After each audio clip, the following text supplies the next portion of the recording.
यानी ये home exam इकलौता ऐसा एग्जाम होता है जहां पे आप पास या फेल होते हैं। बाकी एग्जाम आपको स्कोर करते हैं। पीटीई में कोई पास या फेल नहीं होता, कोई पास या फेल का कोई कॉन्सेप्ट नहीं है जब तक आप होम एग्जाम नहीं दे रहे हो, जो कि बहुत कम परसेंट में लोग देते हैं। People don't go. ज्यादातर हम जिनकी बात कर रहे हैं यानी 90+97% लोगों की जो हम बात कर रहे हैं, दे इधर गो फॉर पढ़ाई लिखाई, दैट इज एकेडमिक्स, या फिर पढ़ाई लिखाई के साथ जॉब, जब पढ़ाई करते रहेंगे ताकि वहां कमाई हो सके। Those belong under the heading of general category, right. और दोनों ही एग्जामिनेशन में बहुत बड़ा कोई बहुत फर्क नहीं है। So I have clear this, I have clear you this. Okay, module का मैं आपको बता दूं मैंने नंबरिंग क्यों करी हुई है, क्योंकि the first is speaking, the second is writing, the third is reading and the last is listening. Listening में जितना सुनते हैं, the more you listen the more you learn. और इसके लिए मैंने अक्सर सुना हुआ है, टीचर्स वगैरह कहते हैं कि हॉलीवुड मूवी देखो, सॉन्ग सुनो।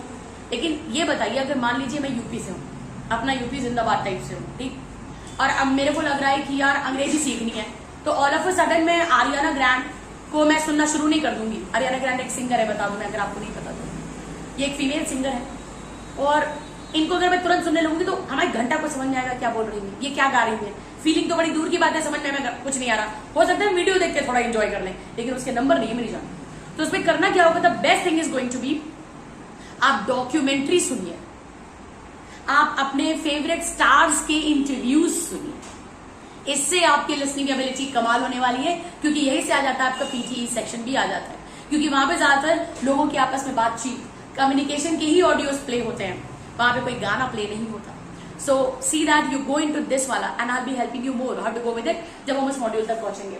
उसके बाद आइए टटोल लेते हैं जेब, कितना पे करना है पीटीई का एग्जाम अपीयर करने के लिए। लेकिन उसके पहले, कितना पे करने से पहले आप ये समझ लें कि आप पीटीई एग्जाम कब होता है और आप कितनी बार दे सकते हैं, आपकी उम्र क्या होनी चाहिए।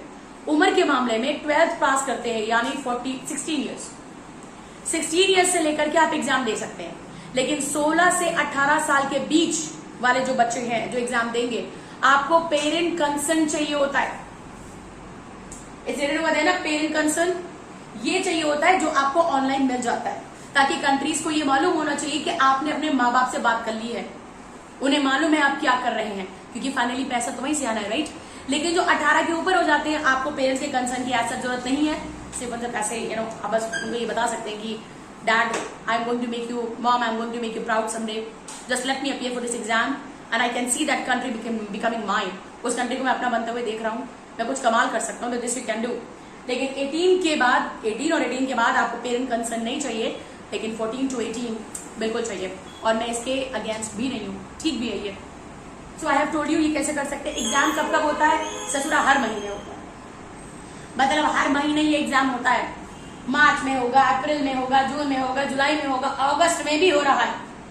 मतलब तुम जब तैयार हो, और मेरी राय आपको ये है, जब भी आप अपना क्लास शुरू करें, मान लीजिए अगर आप सोच रहे हैं कि रोमा मैम प्लीज आप मुझे पढ़ा दीजिए, पर्सनल क्लासेस मुझे दे दीजिए पीटीई की, तो क्या मैम 3 महीने में मैं कवर कर लूंगा या कर लूंगी? Can you see this? इसको मैं ये नहीं होने देती। This is how it is. बहुत जल्दी आई will be sharing my own students videos, those who were from literal the गांव Kheda's, also from the metropolitan cities, all flying high to reach the sky, and sky is not the limit, right? So in that case, अगर जैसे मान लीजिए एक हमने शुरू किया सितंबर से, हमने क्लास शुरू की सितंबर, अक्टूबर, नवंबर के लास्ट वाला फिल कर दो तुम, या दिसंबर के फर्स्ट वीक वाला, it is done, it is as easy as that. Now coming for, ये सब इजी में तो ये आता है कि ma'am we have the will power, जज्बा है, जोश है, हम कर दिखाएंगे। अब इस वक्त पैसा कहाँ गया? पैसा चाहिए ना, राइट? अब वो पैसा चाहे तुमको मेरे साथ क्लास मांगती हो तो भी चाहिए होगा पैसा, अगर तुमको मेरा चैनल देख रहे हो तो भी वाईफाई का तो भरोगे यार, नेट का तो भरोगे ही। इसी तरीके से इसकी भी फीस भरनी है अपने को, एंड फीस जो इसकी आ जाती है that is going to be 16K, 16,000, right.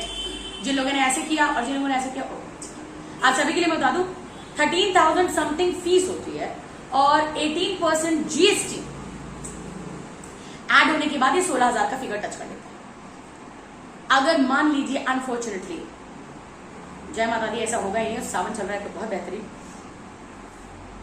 अगर मान लीजिए आप क्वालिफाई नहीं कर पाते, आप नहीं कर पाए क्वालिफाई, कोई आपने अपने खानदान के नाम को धब्बा नहीं लगाया, आपका मोराल नहीं गिरा, आप में वो बात नहीं कि आप जा पाए, ऐसी चीजों पे कतई दोबारा सोचिएगा भी मत, नॉट एट ऑल। हम जिंदगी में हमेशा एक ही शिकायत करते हैं कि हमें मौके और मिलने चाहिए।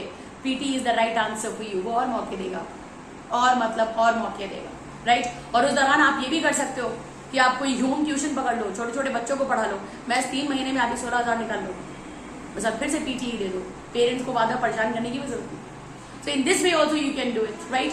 सो this is the whole kundli of PTE।